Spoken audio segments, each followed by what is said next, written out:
Les jours s'enchaînèrent, ponctués par ce rituel de l'ascenseur à 8 heures précises. Tout d'abord, Ismar saluant Monsieur Petitbon et arborant toujours ce petit sourire doublé d'une forme de fascination à l'encontre de ce dernier. Puis un Monsieur Petitbon stoïque, dénué de toute émotion, et enfin, pour clôturer ce tableau, une Fanny. Perdue dans ses pensées, et pour cause. Elle avait remué le problème dans tous les sens, avait considéré toutes les options, et était arrivée à une seule conclusion. Que nous étions déjà mardi, et qu'elle devait se résigner à retenter sa chance auprès de Monsieur Petitbon. S'il refusait, c'était un signe. Signe que cet emploi n'était pas pour elle. Elle prit son courage à 2 mains et se lança. « Monsieur Petitbon ?» dit-elle timidement. Elle se reprit et avec plus d'assurance déclara. « Monsieur Petitbon ?» Il eut alors un mouvement à peine perceptible. Mais inconsciemment, elle comprit qu'elle avait son attention. Elle sentit qu'elle devait faire vite car les étages défilaient et le rez-de-chaussée n'était plus très loin. Par avance, excusez-moi, je n'ai pas pour habitude d'être insistante, mais croyez-moi, j'ai considéré toutes les options avant de venir vers vous. Vous êtes, si ce n'est le seul, mon dernier espoir. Alors, pour résumer, j'ai pu obtenir un nouveau rendez-vous pour mon entretien et malheureusement, il tombe, une fois de plus, le seul jour où je n'ai pas de solution de garde pour Ismar. C'est-à-dire le mercredi, donc demain. Et j'aurais souhaité savoir si vous accepteriez de me rendre ce service. Je la déposerai à 13h. Je vous promets que je ferai au plus vite. Voilà, vous savez tout. Seriez-vous d'accord ? Ismar ne l'avait pas quitté des yeux pendant tout le discours de sa mère. D'ailleurs, elle ne le quittait jamais des yeux. Ils arrivèrent au rez-de-chaussée, juste quelques secondes après que Fanny eut fini de plaider sa cause. Il sortit le premier et n'avait toujours pas répondu à la requête de Fanny. Elles le regardèrent atteindre la première porte du hall, et là, quelque chose d'inhabituel se produisit. Monsieur Petitbon leva sa main droite et la garda ainsi quelques secondes. Il continua ensuite son chemin sans jamais se retourner ni prononcer le moindre mot. Elles se regardèrent. Ismar fut la première à réagir. « Maman, tu crois, ça veut dire qu'il est d'accord ?» Mon cœur, j'ai bien l'impression que c'est un oui. Ah, comme je suis soulagée. Répondit Fanny pendant que Ismar entamait une danse qu'elle avait surnommée la danse de la joie. Danse qu'elle ne réalisait que lors des grandes occasions. Elle consistait en un croisement des bras au niveau du haut du corps, un tour sur elle-même, pour finir par un petit saut, tout en gardant les bras bien en l'air et en mettant une main sur chaque couette. Elle répéta sa chorégraphie et sa mère se joignit à elle, sous le regard intrigué de Myriam, jeune étudiante et future sage-femme qui habitait un studio au rez-de-chaussée. D'aucuns auraient pu penser que cela ne méritait pas une telle manifestation, mais pour Fanny cela signifiait beaucoup. Elle avait le sentiment que la Providence lui souriait à nouveau, et pour Ismar, pouvoir passer un après-midi avec celui qu'elle avait érigé au rang de superstar était indescriptible. Et si elle avait eu la possibilité de tapisser sa chambre de posters de Monsieur Petitbon, elle l'aurait sûrement fait. C'est dire à quel point elle était fan du personnage. Myriam les dépassa pour rejoindre son appartement, et son étonnement se mua en une indéfinissable joie. Tant l'énergie qui se dégageait de cette scène était contagieuse. Une fillette souriante, remuante, agitant sa tête coiffée de jolies couettes, le tout accompagné de sa mère réalisant des mouvements similaires. Leur complicité faisait plaisir à voir, et cela toucha Myriam, ravivant des souvenirs personnels de sa propre mère, et cela vint renforcer l'importance de la place qu'elle occupait dans son cœur. Qu'elle n'aurait pas assez d'une vie pour pouvoir lui rendre tout ce qu'elle lui avait donné, et c'est sur cette réflexion qu'elle referma la porte de son appartement. Ça y est, le jour J était enfin arrivé. Ismar faisait les 100 pas dans l'appartement. Elle trépignait d'impatience, ce qui ne facilitait pas la tâche à Fanny devant jongler entre le désir de sa fille et la gestion de son propre stress. D'autant qu'elle n'avait toujours pas su arrêter son choix sur la tenue adéquate. Il restait à présent moins de 2 heures. Ismar, voyant que sa mère, bien que stressée, prenait tout de même du temps pour elle, prit l'initiative de l'encourager, avant de la laisser souffler. Tout va bien se passer, maman, c'est toi la meilleure. Oh, toi, t'es trop mignonne, mon cœur. Répondit Fanny, tout en prenant le visage de sa fille entre ses mains, avant de lui déposer un baiser sur le front. Si tu me cherches, je suis dans ma chambre. Lui dit Ismar, tout en effectuant des petits sauts de cabri en direction de sa chambre. Une fois arrivée, elle se posta devant la fenêtre et, tournant sa tête vers la droite, vit que M. Petitbon était là également. Cela l'intriguait. À plusieurs reprises, elle l'avait déjà aperçu, le regard fixe, sans vraiment savoir ce qu'il regardait. Elle lui aurait bien posé la question, mais il n'était pas bavard. D'ailleurs, elle se demandait s'il n'était pas muet. Elle aurait voulu lui faire des grands signes en agitant ses bras afin d'attirer son attention, mais se ravisa se disant que, dans peu de temps, elle l'aurait en face d'elle et aurait tout le loisir de le questionner. Fanny était enfin prête. Elle avait opté pour un ensemble tailleur-veste et pantalon de couleur sombre, complété d'un chemisier blanc. Elle était satisfaite. Une tenue tout en sobriété. Ismar, tu es prête, on y va? Ismar apparut telle une tornade en compagnie de Cristal. Cristal était sa peluche préférée, une licorne qui était le dernier lien qui la reliait à son père. Il lui avait offert le jour de sa naissance et elle ne s'en séparait que très rarement. Elle sonna à la porte de M. Petitbon. Elle pouvait entendre son pas spécifique se rapprochant de plus en plus. Un large sourire se dessinait sur son visage. Le moment qu'elle attendait depuis si longtemps était sur le point de se produire. Il ouvrit enfin la porte. Bonjour, Monsieur Petitbon. Encore merci. Je fais au plus vite. Ismar, tu es sage, hein, d'accord? Bien sûr, maman. Allez, dépêche-toi. Tu vas être en retard? Pinceuse. Dit-elle avec un petit air malicieux, trépignant d'impatience à l'idée de passer ce moment en compagnie de M. Petitbon. Il la fit entrer. Il habitait un 3 pièces qu'il avait très peu réaménagé depuis la disparition de sa femme. Ils traversèrent le couloir. On se serait cru dans un musée. Les murs étaient couverts de photographies en noir et blanc, toutes dans de beaux cadres en verre, surmontés d'un mini-projecteur d'une douce lumière diffuse. Elles avaient tout en commun la mise en portrait d'une mystérieuse femme aux traits fins. Seuls les plans différaient. Gros plan, d'ensemble, général, en pied, large, américain. Tous étaient représentés. Nul doute que l'auteur de ces portraits devait être un professionnel, car il avait su saisir l'essence des émotions de son modèle. La mélancolie, la joie, la tristesse. Une vraie balade émotionnelle, à travers un large panel de moments de vie. Ismar s'arrêta devant l'un des portraits plein de curiosité. Elle était subjuguée. On y voyait cette femme assise sur le rebord d'une fenêtre, tenant un de ses genoux à 2 mains, le visage légèrement de biais, mais ses yeux, ce regard, et ceux qui s'en dégageaient semblaient tellement réels. On aurait même pu s'imaginer la voir sortir du cadre et prendre vie, tant l'intensité de son regard était forte. Une sorte d'antinomie se dégageait, un subtil mélange entre force et fragilité. Elle est vraiment belle, cette dame. C'est... Ismar ne termina pas sa phrase. La dernière œuvre au bout du couloir lui était familière. Elle reconnut immédiatement son dessin. Elle qui pensait que M. Petitbon ne portait aucun intérêt à toutes ces attentions, fut agréablement surprise de cette découverte. Elle n'hésita pas à lui demander avec son petit air malicieux très caractéristique. Hé, elle est connue, cette artiste. Tout en pointant du doigt son œuvre. On pouvait lire la gêne sur le visage de M. Petitbon. Lui qui était pourtant passé maître dans l'art de dissimuler ses émotions.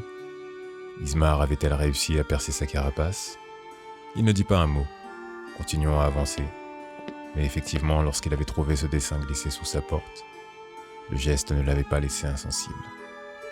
Il avait même estimé cette œuvre suffisamment digne de figurer au milieu de sa galerie de portraits. Sauf qu'à aucun moment il n'aurait imaginé que l'artiste puisse un jour également devenir un visiteur. Et son embarras venait de là. C'est un secret qu'il aurait aimé garder pour lui, et lui seul. Ismar en tout cas tirait une grande satisfaction de cette situation. Elle se tenait derrière lui lorsqu'ils pénétrèrent dans une nouvelle pièce. Pièce qui n'était autre que le salon. Elle resta figée en plein milieu, ses yeux dérivant dans toutes les directions. Elle en avait presque le tournis. La découverte du couloir l'avait déjà laissé sans voix, mais en entrant dans ce nouvel endroit aux murs de couleur blanche, au sol recouvert d'un parquet noir mat en chêne massif, mais en même temps très lumineuse, de cette pièce se dégageait une agréable odeur boisée, teintée d'une touche de vernis, mélangée à une odeur de papier fraîchement imprimé, d'encre. En effet, tout concordait. Il y avait des livres à perte de vue. À sa gauche, un beau meuble également en bois de couleur blanche venait contraster avec le parquet, composé de 8 étagères, allant du sol au plafond. Elle se sentait minuscule. À y regarder de plus près, il s'agissait en fait de 3 éléments mis bout à bout qui constituaient cette magnifique bibliothèque. Meubles qui, par une ingénieuse symétrie, se retrouvait également à sa droite. Et en face d'elle, une grande fenêtre, source de cette agréable luminosité, venant renforcer le raffinement de la symétrie du mobilier, sous laquelle avait été aménagée à l'aide de plusieurs coussins, une sorte de petite banquette. Complétée d'un magnifique tapis persan au pied de cette dernière, un endroit qui invitait à la lecture. Son regard se dirigea ensuite vers le rebord de la fenêtre, qu'elle reconnut immédiatement. C'était celui de la photographie. Il n'y avait aucun doute. Monsieur Petitbon devait connaître cette jolie femme, car la photo avait bel et bien été prise dans son appartement. Elle se précipita vers la fenêtre, et ce qu'elle y vit lui sembla familier. Elle fit instantanément le lien. Moi, je regarde les voitures et vous? Elle ne s'embarrassa pas de détails et alla droit au but. Elle était déterminée à connaître son secret. Pourquoi restait-il de longues minutes accoudé à cette fenêtre, tout comme cette femme sur les photos? Quel lien les unissait? Ismar se demanda s'il ne regardait pas la même chose. Mais qu'était-ce donc? Monsieur Petitbon secoua la tête, regarda Ismar. Ismar regarda Monsieur Petitbon. Et là, les lèvres de ce dernier s'animèrent. Et elle crut entendre un son, mais elle n'était sûre de rien, tant l'instant lui semblait surréaliste. Bon, elle n'avait pas rêvé. Il venait bel et bien de parler. Vous n'êtes pas muet. Oui! Je savais! Ismar avait un mal fou à contrôler sa joie. Vous n'attaquez pas, ça serait notre secret. Cristal aussi disait rien. Monsieur Petitbon, en entendant sa proposition, s'autorisa à laisser naître ce qui semblait ressembler à un sourire. Clairement, il venait à cet instant précis de laisser tomber les restes de l'armure entourant son cœur, jusqu'à présent inaccessible, du moins pour les autres. Mais il venait comme d'autres avant lui d'être l'heureuse victime du super-pouvoir d'Ismar. Ismar, donc, merci pour ce magnifique dessin. Et je n'ai aucun doute que Cristal et toi êtes capables de garder le secret sur le fait que je ne sois pas réellement muet. Promis? Lui dit-elle tout en tendant son petit doigt. Alors promis. Il l'invita à le rejoindre sur la banquette et commença par ces mots. Visiblement, tu as beaucoup de questions. Je vais donc essayer d'y apporter des réponses. Tout d'abord, la dame que tu as vue sur le portrait était ma femme. Oh, elle est partie? Et mon papa? Vous attaquez pas. Là où elle est, elle veille sur nous. C'est ma maman qui m'a expliqué. Cette petite était surprenante. Monsieur Petitbon ne s'attendait pas à cette réponse de sa part, et encore moins qu'elle lie la disparition de sa femme à celle de son père.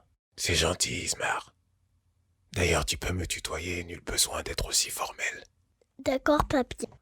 Et tu regardes quoi dehors?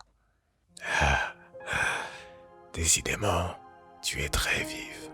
Soit, va pour papy. Alors, pour t'expliquer ce que je regarde, je vais te raconter une petite histoire, qui est d'ailleurs en lien avec ma femme. À l'époque, j'étais jeune, je venais de finir mon doctorat en philosophie. J'étais courtisé par beaucoup de grands journaux, ou encore des cabinets de conseil. J'ai choisi l'offre la mieux payée et je me suis acheté cet appartement. J'aimais également la nature et la photographie, ce qui m'a amené à passer beaucoup de temps dans les parcs. Et c'est là que je l'ai rencontrée. Ce fut le coup de foudre immédiat. C'était une femme de principe. Elle n'aimait pas l'injustice, quelle que soit sa forme. Elle s'indignait, notamment du fait que le système éducatif n'ait pas évolué depuis plusieurs années et qu'il ne soit pas plus égalitaire. Pour elle, l'éducation devait être plus équitable, sans tenir compte des revenus. Ce à quoi je lui avais répondu, le jour où une rose poussera hors du béton, à ce moment-là, les choses changeront. Elle m'a pris au mot et a planté des graines à l'endroit où le béton était fissuré. Voilà pourquoi elle passait des heures à observer depuis cette fenêtre le moment où son rêve deviendrait réalité. Mais aucune d'elles n'a jamais germé. Devant tant d'investissements, j'ai commencé à reconsidérer mon avenir professionnel, en me disant qu'à mon niveau, je pouvais peut-être faire quelque chose. J'ai donc abandonné ce poste bien payé pour me consacrer à l'éducation. Je me suis intéressé aux travaux de Maria Montessori et suis devenu professeur des écoles. C'est pour cela que ta mère et bien d'autres ont été mes élèves. Et tu vois, bien des années plus tard, lorsque je vois des personnes comme Céline Alvarez poursuivre ce qui a été initié par ses prédécesseurs, Je me dis que je n'aurai peut-être pas la chance d'être témoin de tout cela, mais j'ai bon espoir que les choses finiront par changer. Tu l'auras compris. Si aujourd'hui tu me vois à la fenêtre, c'est parce que je garde espoir de voir cette rose éclore du béton. C'est une belle histoire, papy. Et toi, dis-moi, tu voudrais faire quoi comme métier plus tard? Avocate, pour défendre les gens. Mais à l'école, on dit que je suis nulle parce que j'ai des mauvaises appréciations. Ne laisse pas les autres déterminer qui tu es. Notre société est prompte à mettre des gens dans des cases et à mettre des étiquettes. Tu es bien plus que ça. Je t'ai écouté la dernière fois quand ta mère te questionnait. Et je vais te démontrer que tu es tout sauf nul. Tu es d'accord? Est-ce que tu sais compter et faire des additions? Oui, Jusqu'à combien? 46. Monsieur Petitbon laissa échapper un sourire. C'est un sacré nombre. C'est très bien. Alors si je te dis 1 plus 1, 2, c'est facile. très bien. Alors complexifions un peu. 4 plus 3. Ismar mit plus de temps à répondre. Elle n'était pas à l'aise et son stress était palpable. Mais elle tenta une réponse malgré tout, 6. tout en cherchant une validation dans le regard de Monsieur Petitbon. On va essayer autre chose. C'est faux. Je suis nulle. Ils ont raison. Ils ont raison, en fait. Ismar, tu vois la bibliothèque? Je vais te demander de me prendre 3 livres d'un côté, et ensuite d'aller de l'autre côté, et de m'en prendre 4 autres. Ismar trouvait l'activité amusante et s'exécuta. Très bien. Combien m'as-tu ramené de livres? Facile. 7. Es-tu sûr que ce n'est pas 6? Non, c'est 7. Tu vois, non seulement tu as trouvé le bon résultat, mais en plus, tu as une plus grande confiance en toi. Et surtout, tu as la preuve que tu n'es pas nul. Je vais t'expliquer comment tout cela fonctionne. Nous avons 5 sens. Et nous les utilisons tous. Mais il se peut qu'un de nos sens soit prédominant. Et cela impacte également notre processus d'apprentissage. Malheureusement, le système actuel ne tient pas compte de nos différences. Il ne propose qu'un cadre rigide dans lequel tu dois te fondre. Et si tu n'y arrives pas, on te met l'étiquette d'élève en difficulté. Dans ton cas, par exemple, tu as besoin de toucher, de manipuler pour comprendre.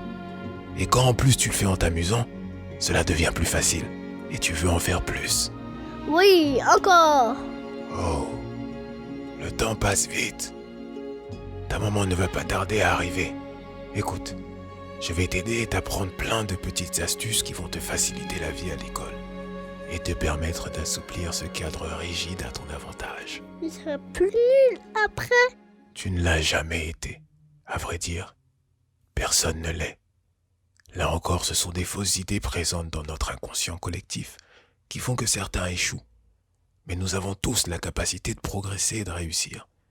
Ce que tu peux commencer par faire, c'est trouver un cahier, un carnet, ce que tu veux, et coller des images de ce que tu souhaites devenir dans la vie, ce que tu souhaites obtenir dans la vie.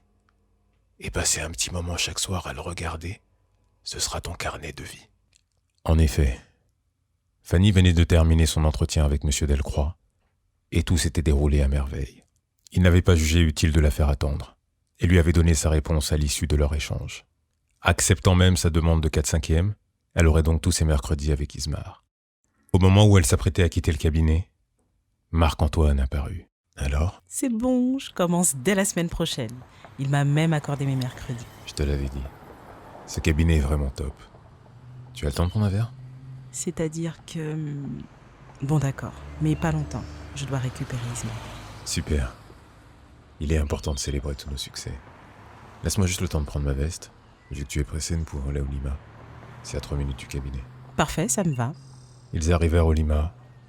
Fanny avait plein de questions à lui poser. Elle ne savait juste pas par où commencer. Tu m'excuseras, je ne vais pas tourner autour du pot. Pourquoi ta famille et toi avez disparu une nuit sans laisser de nouvelles? Bon, je ne rentrerai pas dans les détails, disons juste que c'était mieux pour tout le monde. Et puis, cela appartient au passé. Tu es bien mystérieux, dis donc. Je sais que cela peut sembler vague et mystérieux. Disons juste qu'un événement m'a permis de reprendre ma vie en main et d'être celui que je suis aujourd'hui. N'est-ce pas ça le plus important? Vivons le moment présent et laissons le passé à sa place. Oui, c'est un point de vue. Après, si tu as tiré des leçons de ton passé pour construire ton futur et que tu es satisfait de la personne que tu es devenue, très bien. Cela fait sens. Qu'est-ce que tu as au cou? Tu as été brûlé? Quoi? Non. C'est rien. J'ai eu des problèmes dermatologiques, ce sont les séances de laser qui font ça. Mais ça va s'atténuer. D'ailleurs, il existe un traitement pour supprimer définitivement toute trace. Mais je n'ai pas pris le temps de retourner à l'hôpital Saint-Louis. On pouvait sentir que Marc-Antoine n'était pas très à l'aise dès lors qu'il s'agissait d'évoquer son passé. Il était crispé et ne pouvait s'empêcher de serrer ses mains l'une contre l'autre. Ce détail n'échappa pas à Fanny. Voyant toute cette tension, elle posa sa main sur les siennes. Tu sembles stressée. Excuse-moi, je n'aurais peut-être pas dû être aussi curieuse. Par contre, tu devrais relâcher la pression sur tes mains. Tu serres tellement fort, j'ai l'impression que le sang ne circule plus. Elles sont froides. Ah oui? Non, ça va passer. Cela m'arrive encore de temps en temps. Bon, écoute. Je n'ai pas été totalement honnête avec toi. Disons qu'à cette fameuse période de ma vie, j'ai rencontré des personnes que j'aurais préféré ne jamais rencontrer. Commis des actes que j'aurais souhaité ne jamais commettre. Et une chose en amenant une autre, consommer des produits que je n'aurais jamais dû consommer. J'étais jeune, influençable, je me sentais invincible. J'étais sans doute un peu stupide. Sûrement. Et surtout, je pense aujourd'hui avec le recul que c'était une forme de rébellion vis-à-vis de mes parents, de leur autorité, de la société et ses règles. Je pensais que c'était ça être un homme. Mais j'étais dans l'erreur. J'ai blessé beaucoup de personnes chemin faisant. Et si je pouvais revenir en arrière, je réécrirais complètement l'histoire. Donc à défaut de pouvoir changer le passé, depuis que j'ai appris mon destin en main, je m'évertue à faire les choses correctement. En tout cas, du mieux que je peux. Voilà, c'est tout ce que j'ai à dire. De la manière la plus honnête possible. Concernant ma main, ce sont des restes de mon ancienne vie. Une manière de me rappeler par quoi je suis passé. Les tremblements diminuent avec le temps, mais je n'ai jamais vraiment compris le déclencheur. Fanny était touchée par ces confidences faites sur un coin de table. Elle avait gardé ses mains sur les siennes tout au long de l'échange. Au fil de la conversation, sans s'en rendre compte, ce n'était non plus une, mais ses deux mains qui se pressaient chaleureusement contre les siennes, auquel venait s'ajouter un regard rempli d'une grande tendresse. Au-delà de ce sentiment d'être transportée en dehors du temps, c'est surtout ce dernier qu'elle n'avait pas vu passer. Cela la ramena immédiatement à la réalité, la faisant sortir de cet agréable moment, sensation qu'elle n'avait pas ressentie depuis très longtemps. Marc-Antoine, je dois vraiment y aller, je suis très en retard, on se revoit vite. Je serais ravie de pouvoir continuer cette discussion. Elle attrapa son sac, cherchant son porte-monnaie afin de régler. Et Marc-Antoine l'arrêta en mettant sa main sur ce dernier. « Excuse-moi, effectivement c'est ma faute. J'ai été très bavard. Je t'appelle et on se fixe un nouveau rendez-vous. Vas-y, file. Quant à l'addition laisse, c'est pour moi. » T'es sûr? Il lui répondit par un sourire. « Tu veux vraiment argumenter sur ce point? N'es-tu pas déjà suffisamment en retard ?» Il la regarda s'éloigner et se dit intérieurement qu'il se verrait bien partager sa vie avec elle. Après tout, lui aussi n'avait-il pas droit au bonheur malgré toutes ses erreurs? Fanny arriva haletante devant l'appartement de Monsieur Petitbon, et ce fut Ismar accompagné de Cristal qui lui ouvrit la porte. « Maman !» hurla-t-elle avant d'enlacer ses deux mains autour de la taille de Fanny. « C'était trop bien. Monsieur Petitbon est trop gentil. Il m'a appris plein de choses. » Super, tu vas me raconter tout ça. Monsieur Petitbon, vraiment mille merci. Et je suis désolée pour le retard.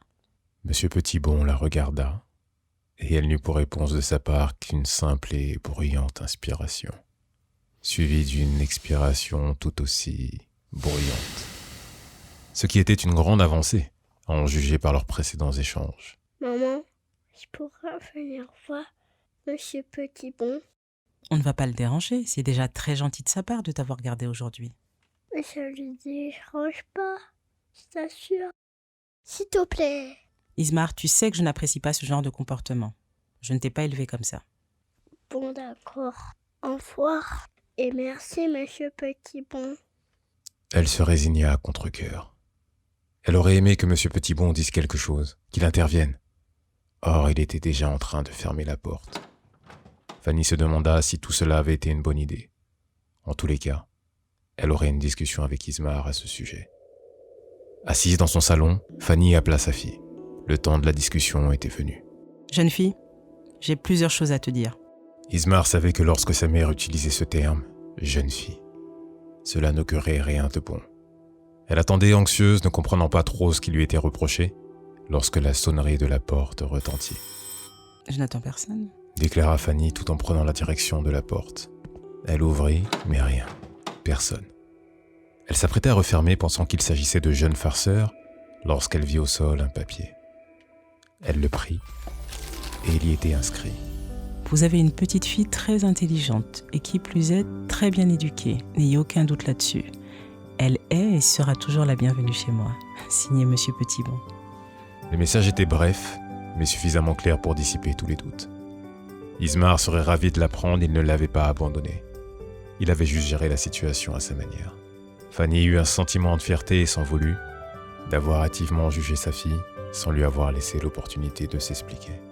Ma fille, il semblerait que ton vœu soit exaucé. Tu pourras à nouveau passer du temps avec Monsieur Petitbon. Oui, super. Je vous tiens d'amour justement à ta Louis. Plusieurs semaines s'étaient écoulées depuis l'après-midi babysitting de Monsieur Petitbon. Et depuis cet instant, Ismar passait au moins tous les jours un moment avec lui. D'ailleurs, lorsque Fanny alla la récupérer à l'école, la maîtresse lui expliqua qu'elle avait été agréablement surprise par l'évolution de ses résultats, mais du coup, était totalement intriguée. L'interrogeant sur ce qu'elle avait mis en place, car de dernière de la classe, Ismar avait atteint maintenant le haut du tableau, et si elle continuait sur cette lancée, elle finirait par creuser un écart conséquent avec le reste de la classe, mais à l'opposé de son début d'année. Fanny était aux anges. Tout allait pour le mieux dans le meilleur des mondes. Elle avait un boulot fantastique. Sa fille passait d'enfant en échec scolaire à petit prodige. Elle soupçonnait que Monsieur Petitbon ne soit pas étranger à cette transformation. Les jours défilèrent au sein de la résidence Olympe, rythmés par l'habituel rendez-vous matinal près de l'ascenseur. Sauf que cette fois, Monsieur Petitbon était seul. Pas de Fanny, et encore moins d'Ismar. Il se dit qu'elles avaient dû partir plus tôt, hormis que la scène se répéta les 2 jours suivants et également celui d'après, soit 4 jours, sans avoir croisé celle qu'il considérait à présent comme son petit rayon de soleil. Il n'y avait aucun doute. Il s'était clairement pris d'affection pour cette petite et son absence l'inquiétait. Il pourrait facilement avoir la réponse en allant sonner chez Fanny, mais il n'était pas prêt. L'idée de devoir interagir avec d'autres personnes le paralysait. Un combat intérieur se déroulait dans l'esprit de Monsieur Petitbon, tiraillé entre l'idée de savoir si Ismar allait bien et le fait de devoir sortir de sa zone de confort. C'est dans l'après-midi de cette 4e journée qu'il prit enfin sa décision. Il arriva devant leur porte, l'envie de faire demi-tour était bien présente, d'autant qu'il se trouvait ridicule. Il la connaissait à peine, cela n'avait aucun sens. Il n'avait aucun lien de parenté avec elle, peut-être dramatisait-il la situation. Il se reprit, levant le poing et s'apprêtant à frapper à la porte, le laissant suspendu contre la porte, doutant encore du bien fondé de son action. Lorsqu'à sa grande surprise, la porte s'ouvrit et devant lui se tenait un homme. Ils se jaugèrent et l'homme fut le premier à rompre le silence. « Mais je vous connais. Vous êtes Monsieur Petitbon ?» Marc-Antoine, attends, j'ai quelque chose pour toi. Lança Fanny depuis l'intérieur de l'appartement. Monsieur Petitbon ne répondit pas. Il ne reconnaissait pas la personne devant lui. En revanche, ce nom Marc-Antoine, que venait de prononcer Fanny avant d'apparaître derrière ce dernier, lui disait quelque chose. Ça y est, il se rappelait à présent. Du moins s'il s'agissait de la même personne. Un enfant plein de potentiel, mais mal dans sa peau, qui avait mal tourné, puis qui, du jour au lendemain, avait subitement disparu avec toute sa famille. S'il s'agissait bien de lui, il était bien loin le petit garçon menu, frêle. Le temps l'avait changé. Il était devenu plus costaud, une mâchoire carrée, des muscles saillants. S'il apprenait qu'il était devenu garde du corps, cela ne le surprendrait pas. Oh, bonjour Monsieur Petitbon. Je présume que vous veniez prendre des nouvelles d'Ismar ? Il scrutait Fanny, son chapeau bien vissé sur sa tête. Et naturellement, elle n'était pas en mesure de voir son regard. Toutefois, au fil du temps, elle avait fini par décrypter son mode de fonctionnement. Il attendait silencieusement de connaître la suite des explications et c'est ce qu'elle fit. Elle nous a fait une petite frayeur, mais rien de grave. Elle est toujours à l'hôpital, ils ont préféré la garder en observation. Les médecins sont plutôt confiants. Elle devrait sortir d'ici 2 jours. D'ailleurs, si vous êtes libre, j'aimerais lui organiser une petite surprise autour d'un bon repas. Elle sera ravie de vous voir.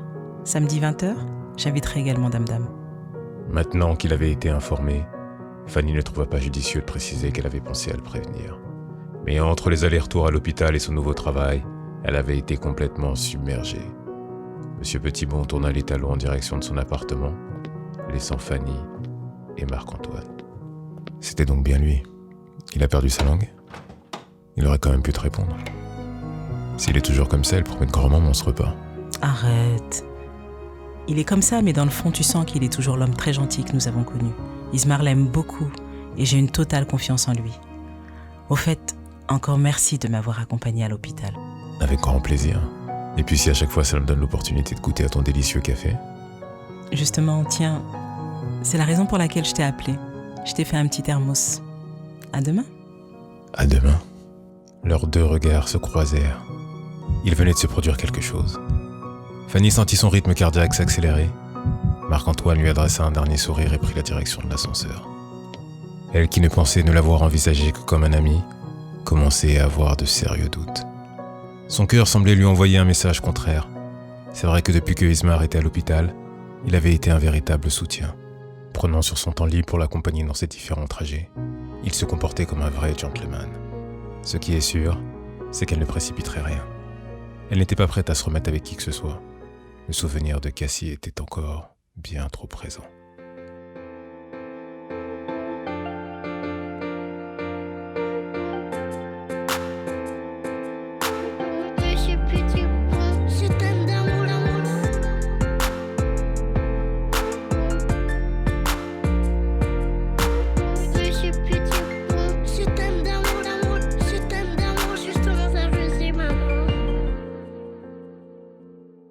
Allez, abonne-toi et commente. C'est trop bien.